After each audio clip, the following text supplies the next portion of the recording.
around with that too much myself, but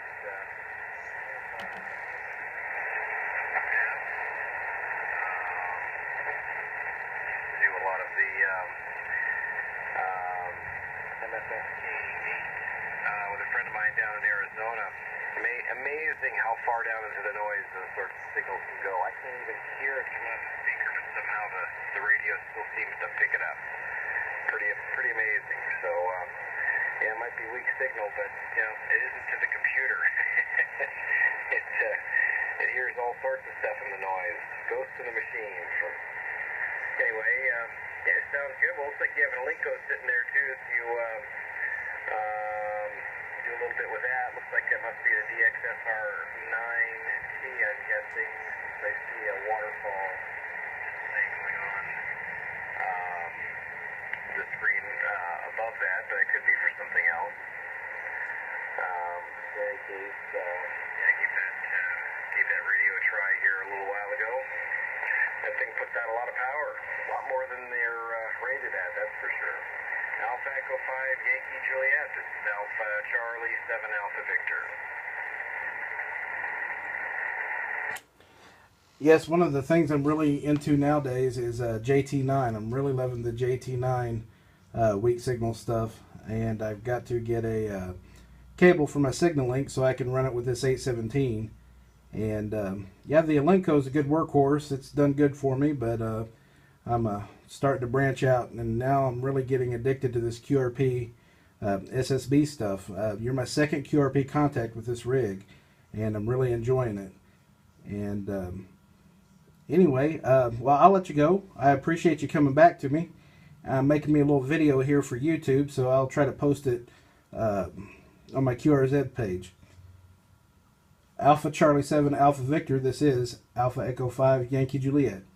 For the noise and the static, the voice and the static.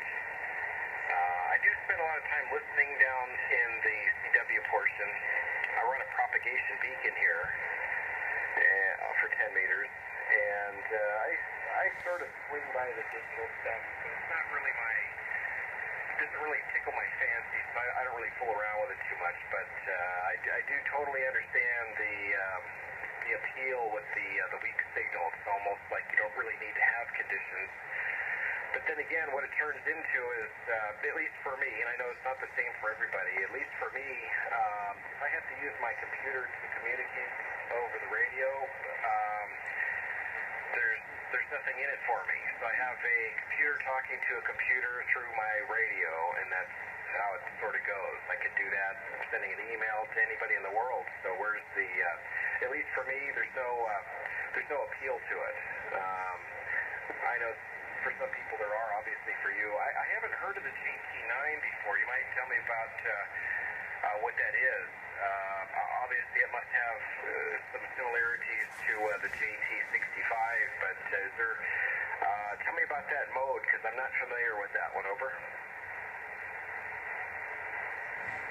Yeah, JT9 is almost identical to JT65. It uses the same communications protocol and sequence, but it uses a fraction of the bandwidth. It's real popular in North America, but it's not so popular overseas. But it's gaining popularity. I just like it because it's you can fit a lot more QSOs in the spectrum of waterfall there than you can with the JT65 signals. Over. Well, either way, I mean, they only take up a fraction of the room compared to you know what other modes of operation use. I don't know. I guess if the band was completely crowded with a contact or a contest or something, it might be a concern. But I see that most of the digital stuff happens in a very small section anyway. I don't know if the band was that crowded. I imagine everybody could spread out a little bit. There's no reason it all has to happen right at that specific point, but yeah, it seems like a lot of that does. I'm curious on the first picture that you have on your QRZ page. I see the Alinco radio, and I see you have ham radio deluxe running, but I see the pan adapter using the HDSDR up above that. Clearly that's not information coming from the Alinco. You must have another another receiver there that you're using? Maybe just an SDR receiver? Yes, very good.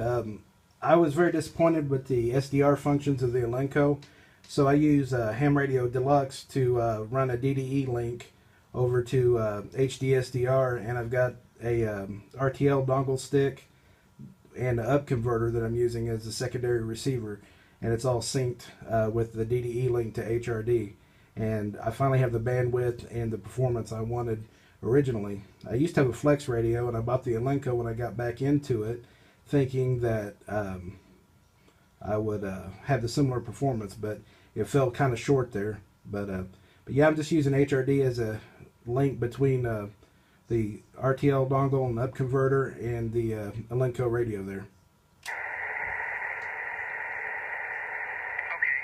Are you using, so yeah, the RTL dongle, of course, that's VHF, UHF stuff. Are you using an up converter with that?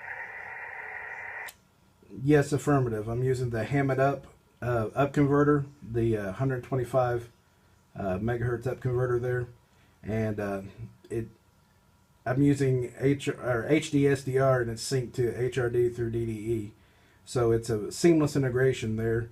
If I make any changes using the control panel on my Elenco, it instantly translates to the pan adapter on HD SDR, and I really love it.